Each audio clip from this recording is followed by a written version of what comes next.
दशा जैसी तुम्हारी है, हो मेरी ऐसी दशा जैसी तुम्हारी।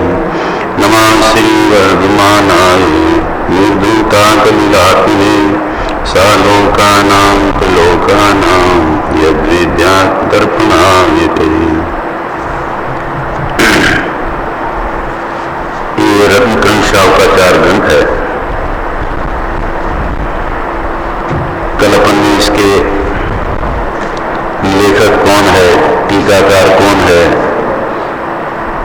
कुछ समय संबंधी ग्रंथ का लेखक का इसकी बात की थी। अब जो मूल ग्रंथ करता है उनके बारे में मैंने समंतभद्र आचार्य,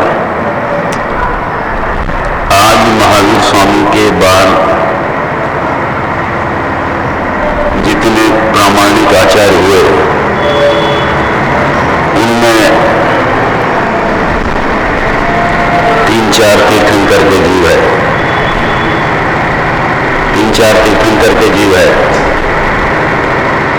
नंबर 1 में है समंतभद्र आचार्य, तीर्थंकर होकर मोक्ष जाने वाले हैं।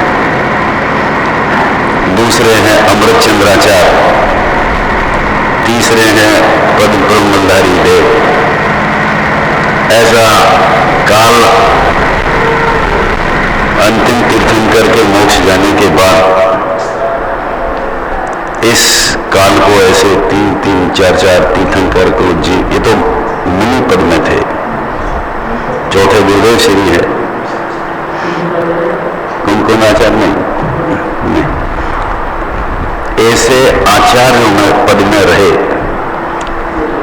हाँ, जैसे समंतभद्र आचार्य है, अमृतचंद्राचार्य है, पद्म पर मलधारी देव आचार्य पद में नहीं थे, वो मुनि पद में ही थे। गृहस्थ के भी नाम आ गए ना, गुरुदेव जैसे तीर्थंकर होकर मोक्ष जाने वाले। ऐसे जिनके वचन और वाणी हमें मिली हो, इतने जीवों की जो कि निकट भव है, और फिर इस काल में हम अपना काम न करें तो इससे बड़ा दुर्भाग्य कोई है नहीं। पर थोड़े से पुण्य के परिणामों में जो हम संतोष धारण कर लेते हैं वो वास्तव में सारा पुरुषार्थ का मटिया मैट कर देता है। मैं समझता व्यर्थ जाता। एक दिन कहा था ना, ये पुण्य का उदय इसको मनुष्य जीवन में जो आत्महित के लिए समय मिला है, ये पुण्य का उदय उसको खा जाता है, पुण्य का उदय खा जाता है। ऐसी कौन विचार करेगा इसको? देखो, वो ये समझता है कि मेरे तो बहुत पुण्य का उदय है, मैं बहुत सुखी हूं, ऐसा भ्रम में जीता है। ऐसे ये महान आचार्यों के ये ग्रंथ हमें पढ़ने मिल रहे हैं, ये कोई अपूर्व बात है। इसमें अपन अमृतचंद्राचार्य के, समंतभद्राचार्य के बारे में पढ़ रहे थे। एक पेज नंबर है 11, उस पे एक छंद है, देखो। पूर्व पाटलिपुत्र मध्य नगरे भेरी माया तजता, पश्चात् मानव सुख विषये कांजीपुरे वैदिशे, प्राप्तो हम करहाटकं बहुवटं, विद्योत्कटं संकटं, बाधार्थी विचिराम्यहं नृपते शार्दूल विक्रीडितम्। हे राजन, देखो ये कल अपन ने पढ़ लिया था ना, नहीं इसके पहले वाला पढ़ा था ना।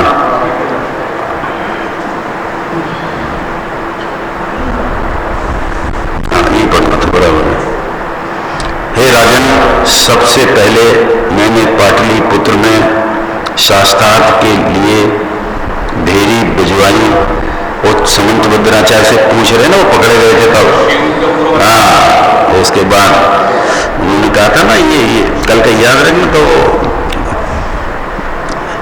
अपना परिचय दिया ना फिर उन्होंने, हे राजन, सबसे पहले मैंने पाटलिपुत्र नगर में शास्त्रार्थ के लिए भेरी बजवाई, फिर मालव, सिंधु, डक्क, कांजी आदि स्थानों में जाकर भेरी ताड़ित की। अब बड़े बड़े दिग्गज विद्वानों से परिपूर्ण इस करहाटक नगर में आया हूं। मैं तो शास्त्रार्थ की इच्छा रखता हुआ सिंह के समान घूमता करता हूं। ऐसे समुद्रभद्राचार्य, किसको शास्त्रार्थ करना है मेरे से? ऐसा देखो, शास्त्रार्थ की इच्छा रखता हुआ सिंह के समान घूमता फिरता हूं मैं, करो शास्त्रार्थ मेरे से। हिस्ट्री ऑफ कन्नडीज लिटरेचर के लेखक मिस्टर एडवर्ड पी राइस ने समुद्रभद्र को तेज पूर्ण प्रतिभाशाली वादी समझे, वाद विवाद करे सो वादी, हाँ, वाक में चतुर प्रभावशाली वादी लिखा है और बताया है कि वे सारे भारतवर्ष में जैन धर्म का प्रचार करने वाले महान प्रचारक थे, महान प्रचारक। उन्होंने बाण भेरी बजने का दस्तूर का पूरा लाभ उठाया। बाण भेरी बजने का मैंने जो उन्होंने कहा ना कि मेरे से कौन है शास्त्रार्थ करने वाला, तो शास्त्रार्थ करने आए, उसका लाभ उठाया। क्या मैंने जितने आए उनको सबको पस्त कर दिया, ये लाभ उठाया, सबको हटा दिया। और वे बड़ी शक्ति के साथ जैन धर्म के स्याद्वाद सिद्धांत को पुष्ट करने में समर्थ हुए। उपरोक्त विवेचन से यह स्पष्ट होता है कि आपने अनेकों स्थानों पर बाद की भेरी बजवाई थी और किसी ने उसका विरोध नहीं किया। क्या कहते हैं, कौन करे? जो विरोध करे जाएगा उसको भी तो ज्ञान होना चाहिए। उत्तर देने वाले के सामने बैठा हो, उसको प्रश्न क्या होता है ये तो पता होना चाहिए, तो वाद विवाद कैसे करेगा? नहीं, प्रश्न पता नहीं हो तो पूछेगा क्या? समझ आया? कुछ भी हो, प्रश्न करने की अकल तो होना चाहिए, तो उसके लिए भी नॉलेज चाहिए, उसके लिए भी नॉलेज चाहिए। वे बड़ी शक्ति के साथ जैन धर्म के सिद्धांत के बाद स्याद्वाद सिद्धांत को पुष्ट करने में समर्थ हुए। उपरोक्त विवेचन से यह स्पष्ट होता है कि आपने अनेक स्थानों पर वाद की भेरी भिजवाई थी और किसी ने इसका विरोध नहीं किया। इस संबंध में स्वर्गीय पंडित श्री जुगल किशोर जी मुख्तार लिखते हैं कि जुगल किशोर जी मुख्तार का ये है ना, वो तो है मेरी भावना इनकी है। जुगल किशोर जी मुख्तार लिखते हैं कि इस सारी सफलता का कारण उनके अंतःकरण की शुद्धता, चारित्र की निर्मलता एवं अनेकांतात्मक वाणी का महत्व था। क्या कहते हैं, कितनी बातें ली? अंतःकरण की शुद्धता, चारित्र की निर्मलता एवं अनेकांतात्मक वाणी का ही महत्व था। 3 बातें लिखी। उनके वचन स्याद्वाद न्याय की तुला में तुले होते थे और इसलिए उन पर पक्षपात का भूत सवार नहीं होता था।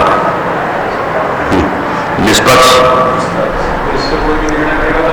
हाँ, वे परीक्षा प्रधानी थे। उनकी बहुमूल्य रचनाएं स्वामी समुद्रभद्र द्वारा विरचित निम्नलिखित ग्रंथ उपलब्ध है। ऐसा नहीं लिखा कि इतने ग्रंथ लिखे हैं, क्यों नहीं लिखा? आपको क्या पता कितने लिखे हैं? उपलब्ध की संख्या लिख दी। जैसे कुंकुन आचार्य ने 84 पाउल लिखे, 18 उपलब्ध है, तो यही लिखेंगे ना कि इतने उपलब्ध है, क्योंकि क्या पता कितने लिखे हो।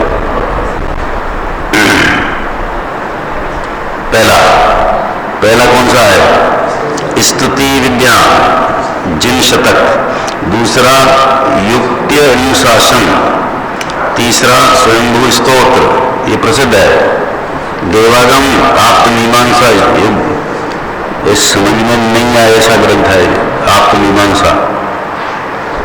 आप्तमीमांसा एक और है जैन तत्व मीमांसा, वो लिखी है, इनकी आप्तमीमांसा है। याद है किसी को किसने लिखी है जैन तत्व मीमांसा? बाई जी के कमरे में पड़ी थी,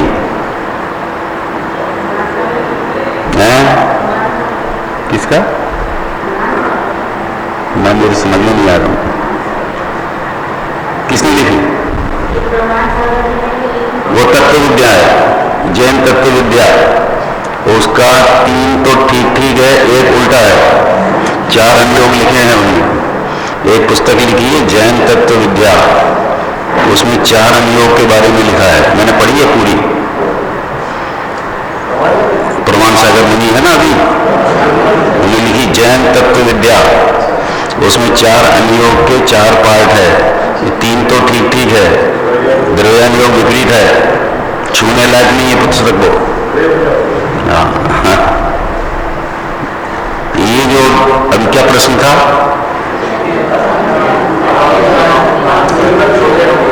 चौथे नंबर का आत्ममीमांसा है, जैन तत्व मीमांसा।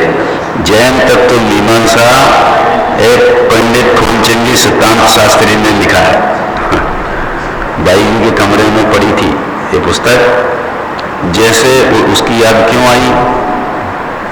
क्योंकि जैसी ये कठिन है वैसी कठिन वो है, वो पूरी समझ में नहीं आई थी तो उठा के रख दिया था, तब आज से 15-20 साल पहले, 17 साल पहले नहीं आई समझ में, जैन तत्व मीमांसा समझ में नहीं आई।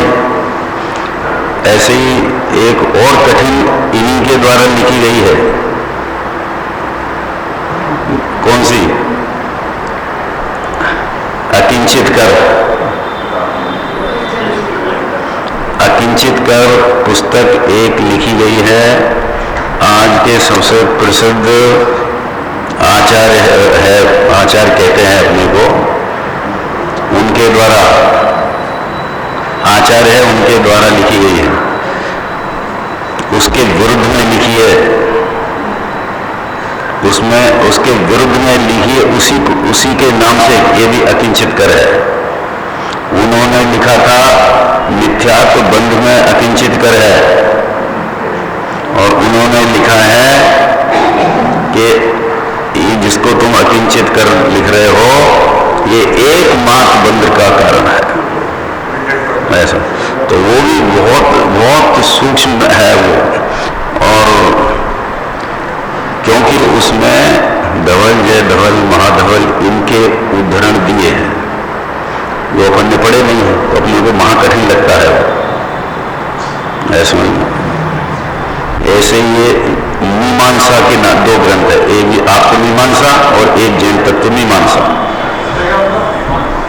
मीमांसा माने विश्लेषण, अपन नहीं कहते आप इसकी मीमांसा करो, विवेचन।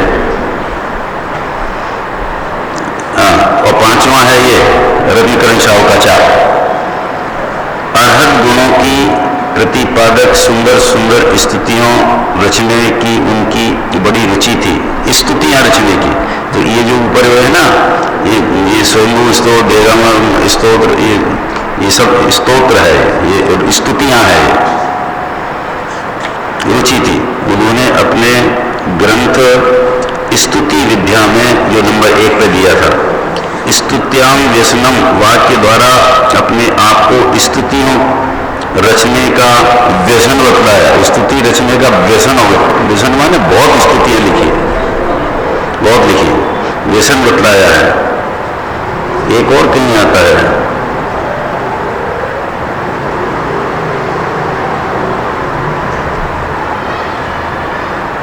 एक वो तो नाथूराम जी प्रेमी थे बंबई के,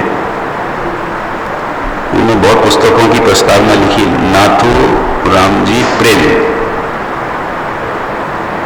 उन्होंने ये लिखा था कि कुंभ आचार्य ने समयसार ग्रंथ को वेदांत में डाला है, ऐसा उन्होंने कहा। अभी थोड़े दिन पहले मृत्यु हुई है उनकी, नाथूराम जी प्रेमी की। ऐसे ही हाँ,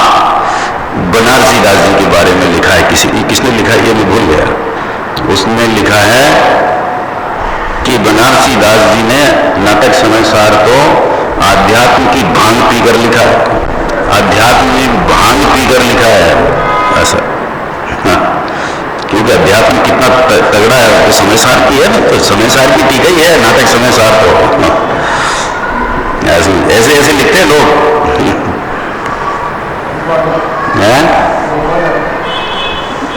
ये भगवान नहीं, ये उनको नीचे दिखाना है। अध्यात्म की भांग पी है उन्होंने, मैंने उनको व्यसन हो गया है, व्यसन हो गया है ऐसे ही उनको व्यसन हो गया है, माने इन्होंने कुछ तो भी अपनी मर्जी से लिखा है।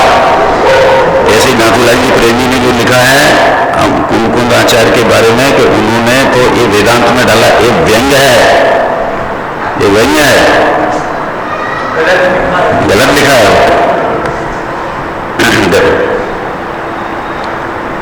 स्वयंभू स्तोत्र, देवागम और युक्त विश्वासम आपके प्रमुख स्तुति ग्रंथ है। सब में भगवानों की स्तुति की है। इन स्तुतियों में उन्होंने जैनागम का सार एवं तत्व ज्ञान को कूट कूट कर भर, देखो स्तुतियों में तत्व ज्ञान को कूट कूट कर भर दिया। वो एक अपन पढ़ते हैं, एक वो जो अभी बहुत दिन से नहीं पढ़ा, मेरो जन्म सफल भयो, वो भगवान की स्तुति है, पर कितना अध्यात्म भरा है उसमें, कितना अध्यात्म भरा है उसमें। ऐसे एक और वो राजेंद्र जी की लिखी हुई है, उसमें भी बहुत अध्यात्म भरा है। आज अगर महावीर न होते, उसमें भी बहुत अध्यात्म भरा है। देखो जैनागम का सार एवं तत्व ज्ञान को कूट कूट कर भर दिया है। देवागम स्तोत्र में सिर्फ आपने 114 श्लोक लिखे हैं, 114 स्तुति में। जो उस दिन पंडित जी ने भी जो नाम लिया था ना, याद है कौन से ग्रंथ का, लघु तत्व स्फोट, वो पूरी पुस्तक आदिनाथ भगवान की स्तुति है। आदिनाथ की है 24 भगवान की, 24 भगवान की स्तुति है। लघु तत्व स्फोट पूरा अध्यात्म भरा है उसमें, पूरा अध्यात्म। 5-6 साल पहले वो जिन से खबर आई थी कि उनने बुलाए थे, उनने स्वाध्याय कर लिया, तो उनके जगह नहीं रखेंगे। ये बोले आप लघु तत्व स्फोट का स्वाध्याय करो तो 100 किताबें हम भेज देंगे। तब अपने प्लानिंग में नहीं था कि स्वाध्याय, अभी भी नहीं है प्लानिंग में, तो फिर देखेंगे कभी होगा तो। देवागम स्तोत्र में सिर्फ आपने 114 श्लोक लिखे। इस स्तोत्र पर अकलंक देव ने अष्टसती नामक 800 श्लोक प्रमाण वृत्ति लिखी, जो बहुत ही गूढ़ सूत्रों में है। कितनी उन्होंने लिखी? 7 गुनी। ये हो ना 800 श्लोक और 114। इस वृत्ति को साथ लेकर श्री विद्यानंदाचार्य ने अष्टसहस्त्री टीका लिखी, जो 8000 श्लोक प्रमाण है। लो, अष्टसहस्त्री एक बहुत कठिन ग्रंथ है, इसको कष्ट सहस्त्री भी कहते हैं। कष्ट सहस्त्री कहते हैं, क्यों? तो उनको वो नहीं आता है, समझ में नहीं आती है। कष्ट सहस्त्री है, पढ़ी है ना? अरे सब पढ़ते हैं लोग, ये पढ़े नहीं तो कैसे पता लगे कठिन है? पढ़ी ना, बहुतों ने पढ़ी है। देखिए, जो 8000 श्लोक प्रमाण है, इससे ये स्पष्ट होता है कि यह ग्रंथ कितने अधिक अर्थ गौरव को लिए हुए, ये कहना है कितने अर्थ गौरव को लिए है। इसी ग्रंथ में आचार्य महोदय ने एकांतवादियों को स्व पर बैरी बताया है। एकांतवादियों को एकांत यह रक्तेनाथ स्वपर वैरीशु, इन ग्रंथों का हिंदी अर्थ सहित प्रकाशन हो चुका है। उपरोक्त उपलब्ध ग्रंथों के अलावा आपके द्वारा रचित निम्न ग्रंथों के उल्लेख मिलते हैं जो उपलब्ध नहीं हो पाए। लो, वैसे ग्रंथ का नाम सुना है पर अभी है नहीं। जीव सिद्धि, तत्वानुशासन, तत्वानुशासन तो नाम सुना है, प्राकृत व्याकरण, प्रमाण पदार्थ, कर्म प्रावर्त टीका और गंधहस्ती महाभाष्य। ये गंधहस्ती महाभाष्य भी कहीं देखा है, पता नहीं। महावीर स्वामी के पश्चात सैकड़ों ही महात्मा आचार्य हमारे यहाँ हुए हैं। उनमें से किसी भी आचार्य एवं मुनिराजों के विषय में यह उल्लेख नहीं मिलता कि वे भविष्य में इसी भारतवर्ष के तीर्थंकर होंगे। ये समंत भद्र आचार्य के बारे में प्रमाण है कि एक तीर्थंकर होकर मोक्ष जाने वाले। देखो, और उसमें है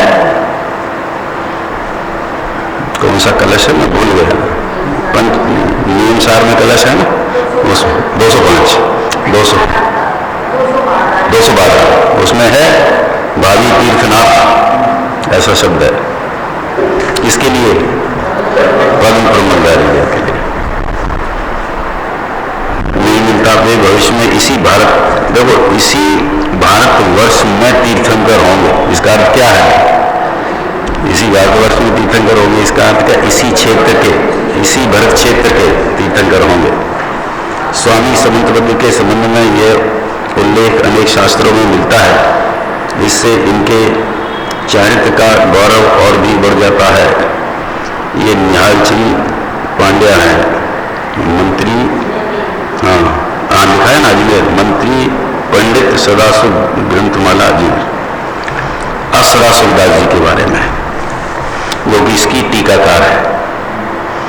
पंडित सदाशिव दास जी कासलीवाल, खंडेलवाल जाति नवरत्न का जीवन परिचय। पंडित सदाशिव दास जी कासलीवाल डेढ़ाका पंडित राजमल जी व आचार्य कल्प पंडित टोडरमल जी की परंपरा के विद्वान हुए हैं। इस काल में तो फर्क है, राजमल जी पहले हुए हैं, टोडरमल जी को 250 वर्ष हुए, बनारसी दास जी को 425 वर्ष हुए, और बनारसी दास जी से थोड़े से बड़े कौन थे? राजमल जी थे।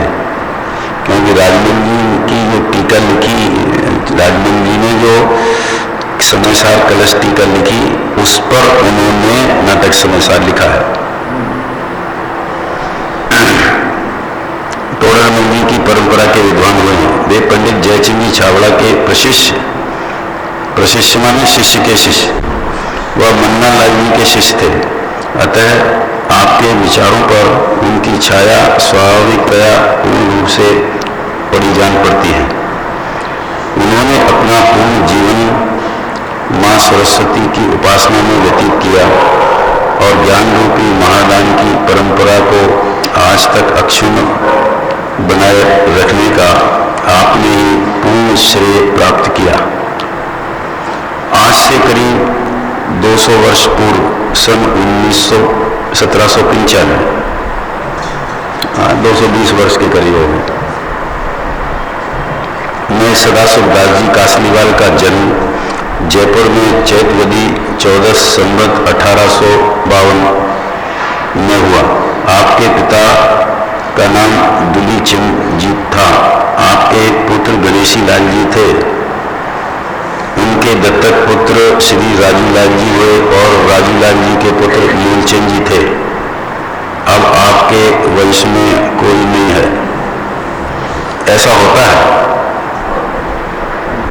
कि पूरे वंश समाप्त हो जाते हैं, कोई नहीं रहता है, कोई चलते रहते हैं, आगे खत्म हो जाते हैं, कोई 2-4 पीढ़ी, 6 पीढ़ी, 10 पीढ़ी, 15 पीढ़ी, इसके बाद खत्म हो जाता है। कोई याद करने वाला नहीं रहता है, कितने ही बड़े हो। चक्रवर्ती की 7वीं पीढ़ी भीख मांगती है नियम से, वो तो नियम है। देखो, इसीलिए जो कहावत है ना लौकिक में कि 7 पीढ़ी का धन रखा है, तो इसीलिए है कि 7वीं पीढ़ी भीख मांगती है। उनके लिए रख दिया उन्होंने कि भीख नहीं मांगना पड़े, तेरी मां। देखो, अब उनके आपके वंश में कोई नहीं है। मनिहारों का रास्ता जयपुर में स्थित आपके मकान में एक चैत्यालय जो आज भी 2 डाकों का चैत्यालय कहलाता है। पंडित जी की अपने को ज़्यादा जयपुर के बारे में पता नहीं है। एक वो टोडरमल जी का मंदिर देखा है और ये देखा अपना टोडरमल, और वो क्या आदर्श नगर, बस। पंडित जी के पूर्वज डेढ़ राज्य थे, अतः उन्हीं के नाम से डेढ़ाका कहलाने लगे। उन्होंने अर्थ प्रकाशिका की प्रशस्ति में स्वयं कहा है कि, पढ़ो, ये तो हिंदी है, डेढ़ राज के वंश मान एक किंचित जाता, बलि चंद्रिका पुत्र का बाल विख्याता, नाम सदा सुख कहे आत्म सुख का बहु इच्छो, सौ जिनवाणी प्रसाद विषय ते भय करी चुक। भगवती आराधना वचनिका की प्रशस्ति में कहा है, खंडे लगी श्रावक कुल ठाम, तिनमें एक सदा सुख नाम, गोत्र का बाल कहे नित्य जिनवाणी से चहे। पंडित सदाशिवदास जी की विद्वत्ता की ख्याति सर्वत्र फैली हुई थी। उनकी चित्तवृत्ति सदाचारिता, आत्मनिर्भरता, अध्यात्म रसिकता, धर्मात्माओं और साधर्मियों के प्रति वात्सल्यता, जिनवाणी का निरंतर स्वाध्याय, चिंतन आदि से ओतप्रोत था। ऐसा जीवन है। वास्तव में ज्ञानियों, अगर आपको इस संसार से विदा होना है, ये निर्णय किया है, तो आपको ज्ञानियों के मोक्ष मार्ग की तो नकल करना पड़ेगा। उसके बिना तो मोक्ष होगा नहीं, पर उनके जीवन की भी नकल करना पड़ेगा कि मैं तो ऐसा करूंगा और ऐसा इनका है, नहीं चलेगा ऐसा। क्योंकि उनके जीवन होता है, बाहर का जीवन ऐसा होता है कि वो उस जीवन में वो उस जो तत्व ज्ञान बहुत पुरुषार्थ करके संचित कर रहे हैं, तो वो उनके जीवन से उसमें नुकसान नहीं होता है, ऐसा जीवन होता है। मतलब क्या समझ में है क्या कहा? उस तत्व ज्ञान, वो जो तत्व ज्ञान बहुत पुरुषार्थ है, वो जीवन में ज्यादा पुरुषार्थ नहीं है, तत्व ज्ञान में पुरुषार्थ है, पर सहज ही उस पुरुषार्थ के साथ जीवन ऐसा हो जाता है कि वो तत्व ज्ञान उसका डैमेज नहीं होता है, उसका तत्व ज्ञान का नुकसान नहीं होता है कुछ भी, ऐसा जीवन सहज होता है। इसलिए आप भी बहुत पुरुषार्थ करके जो इस मोक्ष मार्ग का कारण तत्व ज्ञान है उसको कर रहे हैं, तो उनका जीवन भी वैसा ही होना चाहिए। अभी हम लोग बैठे थे ना, अभी थोड़ी देर पहले, तो ऐसी बात आई थी कि जिसको ये तत्व ज्ञान सुहाता है उसका जीवन महापवित्र होता है, बहुत पवित्र होता है, और उसमें पुरुषार्थ नहीं होता है, वो सहज होता है। समझ में उस जीवन की पवित्रता के लिए उसको बहुत पुरुषार्थ नहीं, क्योंकि वो तत्व ज्ञान की गरिमा ही ऐसी है, वो वैसा हो जाता है, उसका जीवन हो जाता है। पुरुषार्थ इसके लिए नहीं, पुरुषार्थ तो तत्व ज्ञान के लिए है, तो उसका जीवन सहज हो जाता है। ऐसा है चर्या क्रियाकांड नहीं, इसलिए क्रियाचर्या अकेला नहीं कहा मैंने, उनका जीवन पवित्र होता है, ये कहा जीवन पवित्र होता है, क्रियाकांड नहीं। सदाचार उसकी पूंछ जैसा है, मुंह नहीं है।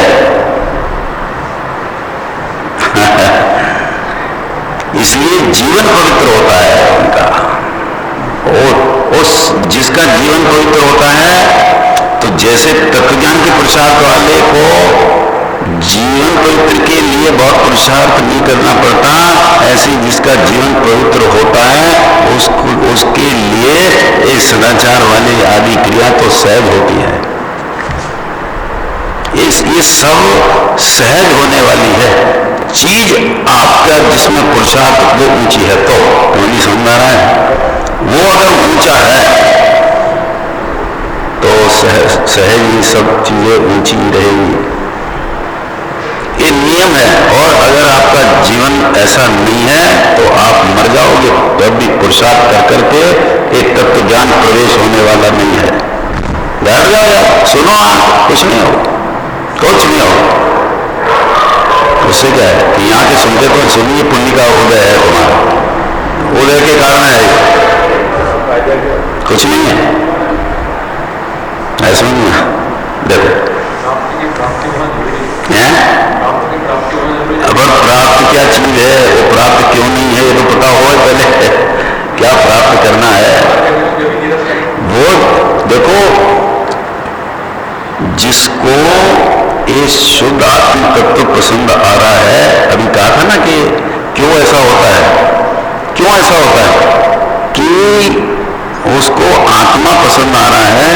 तो बताओ हम कब कहें कि इसको आत्मा पसंद आ रहा है, कि संसार में उसको आत्मा के सिवाय कुछ पसंद नहीं आता है, इसका नाम है आत्मा पसंद आता है। बाकी वाली अभी बात की थी कि अपन किसको किसको कि संसार में एक भी चीज उसको शुद्ध आत्मा के सिवाय पसंद नहीं आए, उसका नाम तत्व ज्ञान को पसंद आ रहा है उसको, तो उसका जीवन ऐसा ही होता है। किंचित भी वो कुछ भी करते हुए ठगाता नहीं है। ठगाता नहीं है माने ठगाना क्या है कि किंचित भी वो तत्व ज्ञान को हीन नहीं होने देता है। वो हीन हुआ कि ठगाया है, वो हीन हो तो ठगाया है। हाँ, समझ में है? देखो, पंडित सदाशिव दास जी की विद्वत्ता की ख्याति सर्वत्र फैली हुई थी। उनकी चित्तवृत्ति, सदाचारिता, आत्मनिर्भरता, अध्यात्म रसिकता, धर्मात्माओं और साधनियों के प्रति वात्सल्य, जिनवानी का निरंतर स्वाध्याय, यहाँ से बात निकली थी, निरंतर स्वाध्याय चिंतन आदि से ओतप्रोत थी। प्रायः प्रत्येक व्यक्ति किसी न किसी रूप में कुल परंपरा से प्राप्त पंथ या आमनाय आदि में जन्म लेकर किसी न किसी रूप में वह उसका आजीवन निर्वाह करने का प्रयास करता रहता है। कौन से कुल की अपेक्षा, जिस कुल में जन्म हुआ हो उसमें जो परंपरा चलती है उसको निभाता है। किंतु इनमें कुछ ऐसे भी महान व्यक्तित्व संपन्न पुरुष होते हैं जो अपने अध्ययन, अनुभव, संगति तथा सही गलत की पहचान के आधार पर कुल परंपरा आदि से प्राप्त पंथ आदि को छोड़कर, देखो क्या लिखा है, छोड़कर यथार्थता के ग्रहण में किंचित संकोच नहीं करते। इस अपने पास तो इस गुरुदेव के बराबर का उदाहरण कई सालों में नहीं है और आगे कई सालों तक मिलेगा नहीं, ऐसा गुरुदेव का उदाहरण है।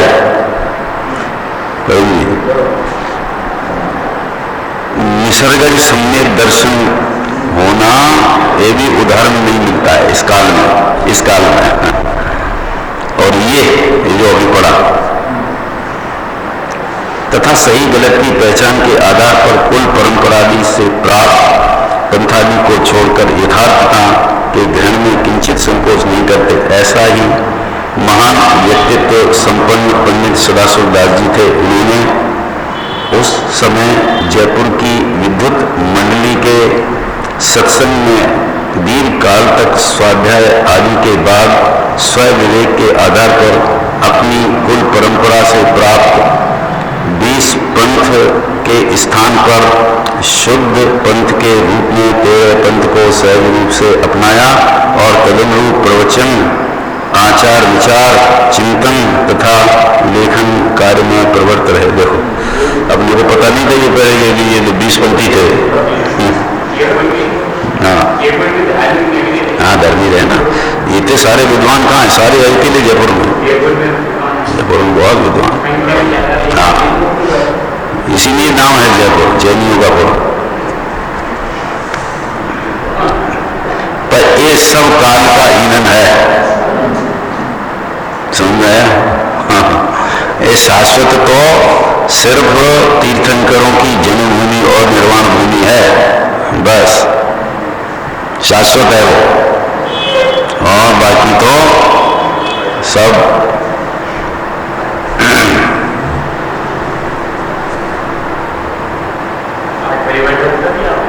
किसकी? कौन सी?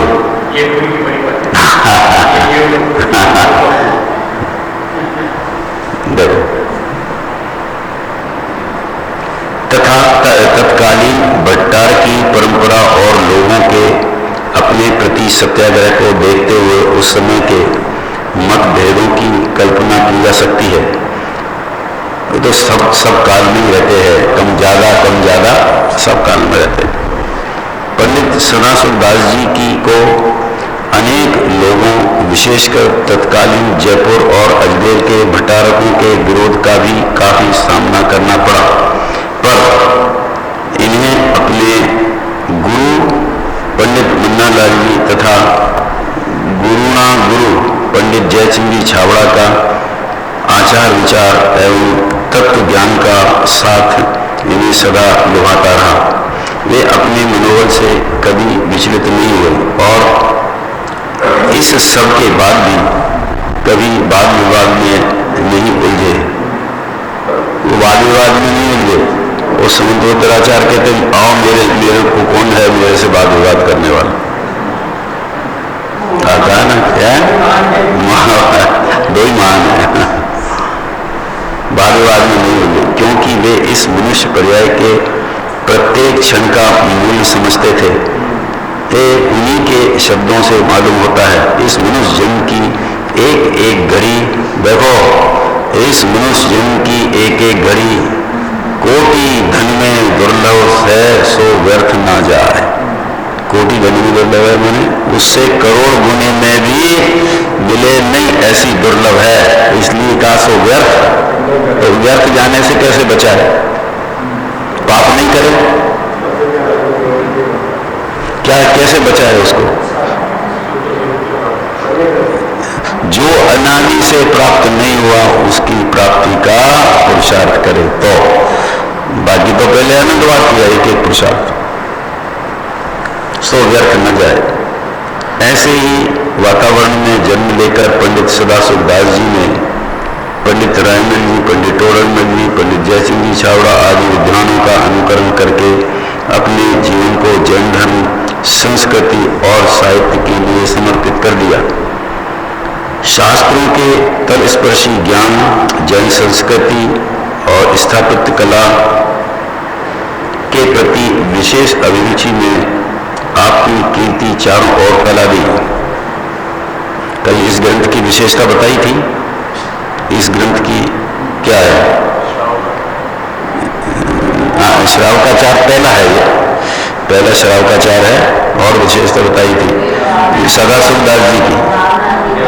हाँ, क्या था? हाँ, एक भी गाथा नहीं है, ग्रंथ है, ग्रंथ का अधिकार है, एक भी गाथा नहीं है। बताओ, तो मतलब क्या है कि उनका खुद का मौलिक चिंतन है। वो 12 वो उसमें 12 बहुत तरह की भावना दी है, बहुत तरह की भावना दी है उसमें, भावना अधिकार है। देखो कहाँ है? सदा प्रवचन अध्ययन मनन चिंतन में लीन रहकर, यही है ना, रहकर सीधी सादी सरल भाषा और भावों में अपने श्रोताओं को तीर्थंकरों की अमृतमयी वाणी प्रवचन के माध्यम से सुनाते तो श्रद्धालु श्रोता झूम उठते थे। रेडी है? अरे आप बोले इधर से। आपका घर अपने आप में एक अच्छा खासा विद्यालय सा प्रतीत होता था, वहीं पढ़ाते होंगे, क्योंकि स्थानीय और बाहर के लोग आपसे पढ़ने तथा शंका समाधान करने आते रहते थे। वो युगल जी के प्रवचन में है कि ब्रह्मचारी रायमुनि जी उनके और आपको 10 बजे पढ़ने जाते थे।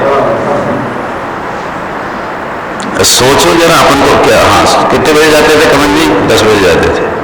क्या कर्म इंद्रिय का विषय है ये सुनना, और विचार तो करो कि हमसे कहे कोई कि 9 बजे आ जाना, 10 बजे 9 बजे आ जाना, तो उससे छूटे ये कोई टाइम है? धर्म पढ़ने का टाइम है 9 बजे रात को?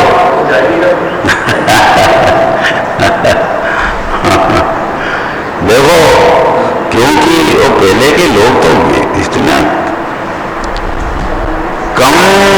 कम हर चीज संसार की, कम पैसा, कम जरूरत, और इसलिए कम समय उनको देना, उन सबको कम समय देना, जरूरतों को कम देना, पैसे को कम देना, तो उन नेचुरली इधर ज्यादा आ जाए, इधर ज्यादा आ जाए।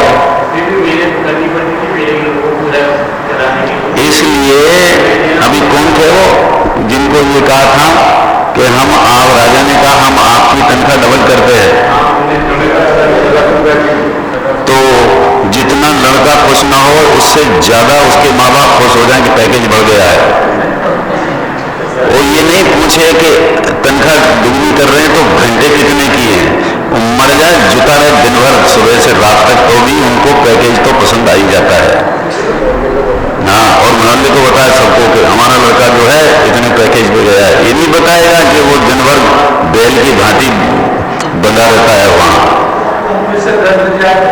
हाँ दे ना, बिल्कुल दे, इंतजार करे 10 बजे तक, सोए नहीं। समझ में आया? ऐसे ही कहते हैं कि ये पसंद आता है, वहाँ क्या जरूरत ही नहीं है ज्यादा। अभी तो अपन ने कितने उदाहरण देखे, पर देखा था निहाल सोगानी जी ने कि मेरे को तुम संसार के हिसाब से पंगु समझना, 2 रोटी की चाहिए बस, कुछ चाहिए नहीं, कुछ नहीं चाहिए। संसार के किन पदार्थों में सुख है? बताओ कितनी पदार्थों में सुख है संसार के? जिसको आत्मा में लगा हो, तो जिनमें सुख नहीं है वो कितने चाहिए? कितने चाहिए वो? अपन सुन लेते हैं, कभी विचार नहीं करते। ऐसे पहले के लोगों को था कोई ज्यादा, मैं एक सामान्य जीवन था, बहुत कम रिक्वायरमेंट, बहुत कम कमाना, बहुत कम परिग्रह, सब कमी कम सब, पर इधर रुचि लग जाए तो ऐसे बन जाते थे। सरा सूरदास जी ऐसे बन जाते थे।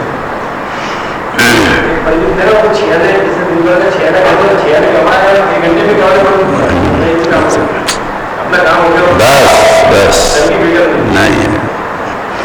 क्यों? देखो दुनिया में पहले भूखे तो बहुत कम मरते हैं, परंतु जैन कोई भूखा मरा इतिहास नहीं। क्योंकि जो जैन कुल में जन्म लेता है, जिसको जिनेन्द्र के दर्शन मिलते हैं, जिनेन्द्र उसके संयोग में मिले हैं, वो इतना पुण्य लेके आया है, तो 2 रोटी का पुण्य तो बहुत हल्का है, तो ऊंचा पुण्य उसके है, तो छोटा पुण्य क्यों नहीं होगा? इसलिए जैनी कभी भूखा नहीं मरे।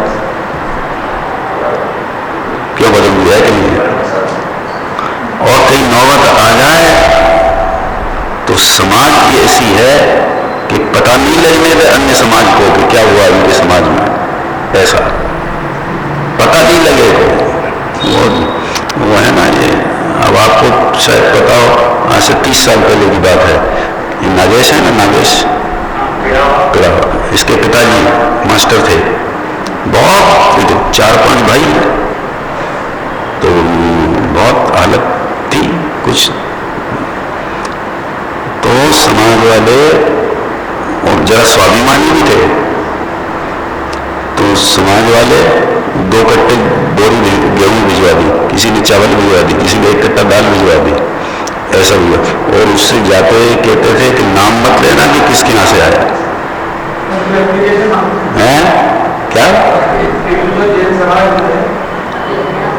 क्या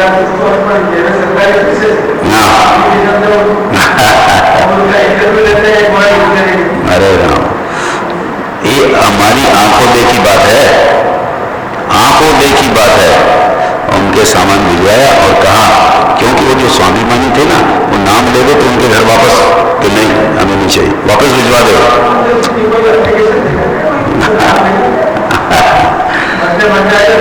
हाँ सही बात है।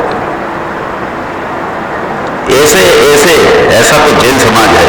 जैन माने जिसको जिनेंद्र का संयोग मिला है उसका कितना ऊंचा पुण्य है, सामान्य पुण्य ऊंचा है, जिन्हें मिले कोई ये उत्कृष्ट पुण्य है उसको, उसकी में नहीं होता है ऐसा जो सामान्य मनुष्य होते हैं उनके नहीं होता। अभी एक आया था जी, किसी ने अजैन है उसने फॉरवर्ड किया था, मैंने भी किसी को फॉरवर्ड कर दिया, बाद में मैंने सॉरी कहा था कि गलत हो गया मेरे से, अनजाने में कहीं चला गया। मैंने कहा भाई ये तो फालतू का है, इसे उसमें ऐसा लिखा, मैंने आपको बताया था मुसलमानों का, एक मुसलमान लेखिका है, मुसलमान लेखिका है, लेखिका राइटर उसने अच्छा उसने लिखा, अच्छा हाँ, ये इसने लिखा कि मुसलमान लोग ये नोटबंदी का विरोध क्यों करते हैं,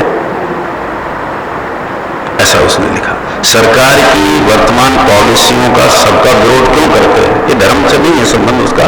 उसने लिखा उन्होंने कहा कि तुम्हारे समाज में पढ़े लिखे नहीं, अमीर नहीं, नोट नहीं, तुम काहे के लिए नोटबंदी का विरोध करते हो? नोट ही नहीं है तो तुम नोटबंदी का विरोध क्यों करते हो? ऐसा लिखा उसने। माने क्या है कि तुम समाज में जितने उच्च वर्ग है उसमें तुम कहीं नहीं हो, और विरोध सरकार की पॉलिसियों का जो कि बड़े लोगों के लिए उनका विरोध करते हो, तो तुम्हें मतलब क्या है अपना समय बर्बाद करने से? ऐसा मुसलमानों के विरोध में लिखा था उसने। कुछ भी नहीं है नुकसान नोटबंदी के नुकसान से। अब नोटबंदी जिसके पास नोट नहीं है और वो सरकार को गाली दे, उसके गाली का मतलब क्या है कि तेरा नुकसान ही नहीं है तो तू गाली का वो देता है। समझ में आया? ऐसे ही है, देखो संसार की दशा तो ऐसे ही ये पंडित, इनके पास इनका जीवन तो ऐसे पंडितों के पास पंडित पढ़ने जाते थे, ऐसा भी कोई काल था, ऐसा कोई काल देखो, और सब समकालीन है, सब ग्रस्त है, कोई मुनि नहीं है इनमें से, जितने नाम लिखे ये सब ग्रस्त है। देखो अब आगे ना इस पर सदा प्रवचन अध्ययन मनन चिंतन में लीन रहकर सीधी सादी सरल भाषा और भावों में अपने श्रोताओं को तीर्थ प्रिय क्या गजब लिखा है।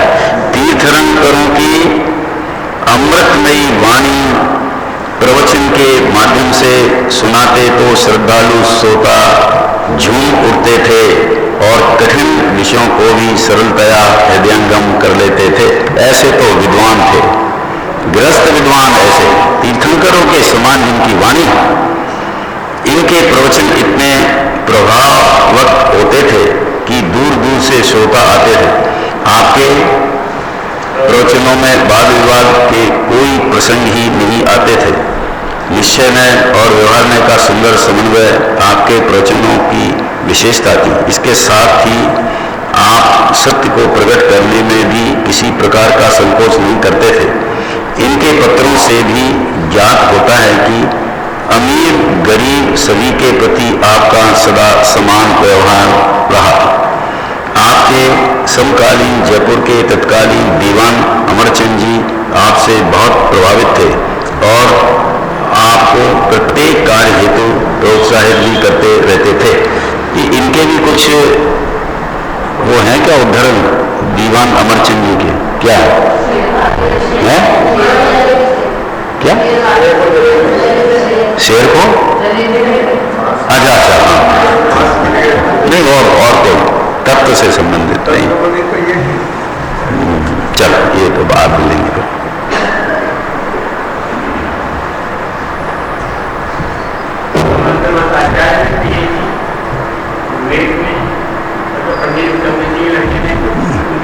पीएचडी की कर ली?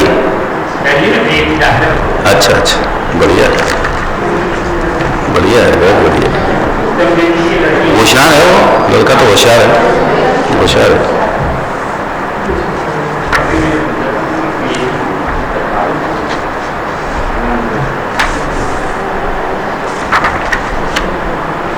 चिदानंद कई रूपाय जिनाय परमात्मे परमात्म प्रकाशाय नित्यं सिद्धात्मे चिदानंद चिदरूप जो जिन परमात्म वे सिद्ध रूप सुविशोध जो ममता ही करी से परमात्म निज वास्तु जो गुण अनंत नशो ताई प्रकाश के लिए वंदो देव प्रभु।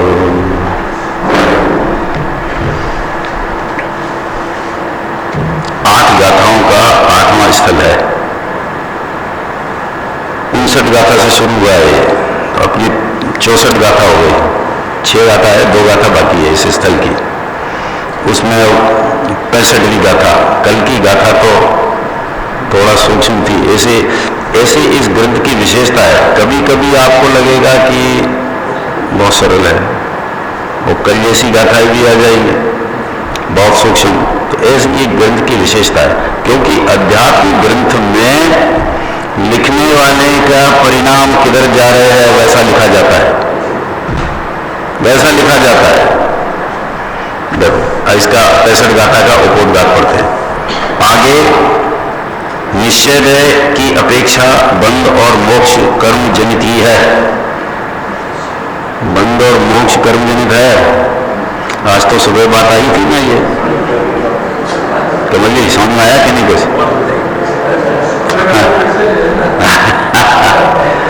बहुत सूक्ष्म पढ़ थे ना आपको। ये वास्तव में समझना ये जैन धर्म है। ये कैसा विषय बदला है एकदम से निश्चय व्यवहार से 7 तत्व में। बात वही है, जैसे व्यवहार को छोड़ने की बात, ऐसे 7 तत्व में है, पर 7 तत्व में से निकालना है, पर 7 तत्व में नहीं दिखता है, 7 में नहीं दिखता है। समझ में सूक्ष्म तो था, जितना जिसको समझ में आए। देखो आगे निश्चय ने की अपेक्षा बंध और मोक्ष कर्म जनित ही है। कर्म के योग से बंध और कर्म के वियोग से मोक्ष है। समझ में इसमें क्या विशेषता थी सुबह बंध और मोक्ष में? कि उदय ही लेना, उदय ही लेना। बंध में तो पूरा उदय है, संबंध निर्जरा। मोक्ष में भी जितना उदय नहीं वो कारण है। देखो गाथा पढ़ ली क्या? नहीं पढ़ी। वियोग से मोक्ष ऐसा कहते हैं। बंध विमोक्षो विषय रुजिय जाए वही कम जड़े ही आपा किंपि विगुण ही नवी उबणे है। माने क्या? जिनेंद्र भगवान का ऐसा कहना है। बड़े माने ऐसा कथन है जिनेंद्र भगवान का। देखो है आत्मा के बंध मोक्षाधीशवी कर्मज गए वास्तविक कथनीय आत्म नहीं को करे। द्वार हे जीव ऊपर कर रहे हैं, पढ़ लिया ना? उपोद्घात एक गाथा के पहले पढ़ने का रखा है। अपोद्घात गाथा के पहले पढ़ेंगे। हे जीव जीवों के बंध मोक्ष सभी कर्म उत्पन्न करते हैं। कल कहा था सुख दुख उत्पन्न करते हैं, आज कहते हैं कि बंध मोक्ष उत्पन्न करते हैं। सुख दुख वो सांसारिक थे, बंध सांसारिक है, मोक्ष सांसारिक नहीं है। फर्क है, नहीं तो फर्क होता तो घर एक ही गाथा में कह देते ना, बंध मोक्ष सुख दुख। फर्क है। एक जीवों के बंध मोक्ष सभी कर्म उत्पन्न करता है, आत्मा कुछ भी नहीं करता है। बंध मोक्ष नहीं करता है आत्मा, ऐसा निश्चय कहता है। ठीक है, हे जीव, बंध को और मोक्ष को सबको जीव के कर्म ही उत्पन्न करता है। मोक्ष भी कर्म उत्पन्न करता है। तो आज तो सुना तो उसको तो नहीं लगेगा बराबर है, ठीक उत्पन्न करता है, समझ में। बंध को उत्पन्न करता है, मोक्ष को उत्पन्न करता है, दो ही है। हाँ, जीव के कहते ये कर्म उत्पन्न करता है, जीव नहीं करता है, ऐसा है। देखो क्या लिखा है, हे जीव, बंध और मोक्ष को सबको जीवों के कर्म ही उत्पन्न करता है। जीवों के कर्म उत्पन्न करता है, जीव नहीं उत्पन्न करता है, जीवों के कर्म उत्पन्न करता है। जीवों के मन बंध मोक्ष जीव के, उनको कर्म करता है, ऐसा कर्म करता है। आत्मा कुछ भी नहीं करता है, समझ में। आत्मा नहीं करता है, कौन करता है? जीव के जो बंध मोक्ष है उसको कर्म करता है, ऐसा कुछ भी नहीं करता। निश्चय में ऐसा कहता है, और निश्चय में से भगवान ने ऐसा कहा है। वो जो अंतिम पद है ना, निश्चय एव बने ही, उसका जो कहा ऐसा भगवान ने कहा है। यहाँ वित्तीय तो वो सिर्फ उतना नौ पदार्थ में वो आखिरी थे ना, बंध मोक्ष, बस। हाँ, पर वो पुण्य पाप आदि वो सब सूक्ष्म है। वो पुण्य का समझना वो सबसे सूक्ष्म था, जो सबसे पहले आया। कैसे आया? सूक्ष्म जी है। हाँ, तो ये क्यों कहा? क्योंकि जो कर्म है वो पुण्य रूप नहीं है, वो घाती कर्म, और वो तो सारा विस्तार है। देखो, वो कर्म की सारी प्रकृति पाप रूप है, और तुम कहते हो कि ये पाप प्रकृति से पुण्य होता है, ये कैसे बैठेगा बात? आघाती कर्म है पुण्य पाप का भेद, पर आघाती कर्म से काघाती कर्म जीव के भावों में कारण नहीं होते हैं, निमित्त कारण नहीं होते हैं। तो वो कर्म तो मोह नहीं है, वो सब पाप रूप है। तो फिर उसको कहा कि वो पुण्य, दो पुण्य, एक जीव पुण्य, एक अजीब पुण्य। अजीब पुण्य दो अजीब पुण्य कहां से आया? वो तो मोह तो पूरा अजीब पुण्य तो पाप है, परंतु उपादान की तरफ से, उपादान माने जीव पुण्य, उसकी अपेक्षा से एक कर्म को पुण्य कहा, अजीब पुण्य कहा। उसको समझ में आया? ये सूक्ष्म था जरा। देखो,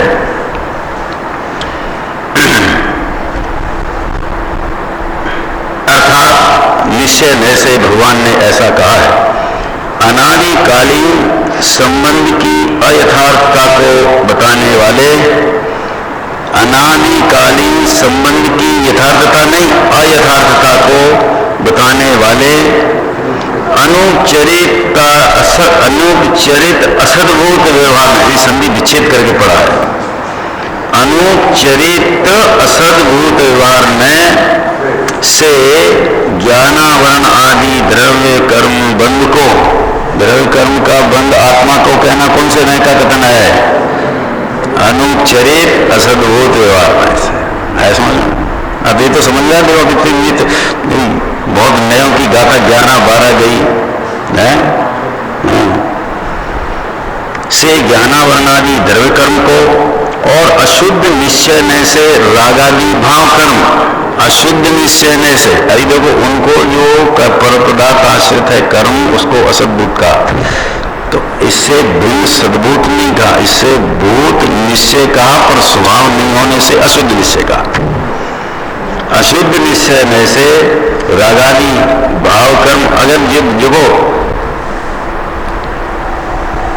वो राग को जो 3 में घटाए हैं, वो जिसको याद रहेंगे उसको कभी भी जिनागम समझने में दिक्कत नहीं आई, परंतु याद है 3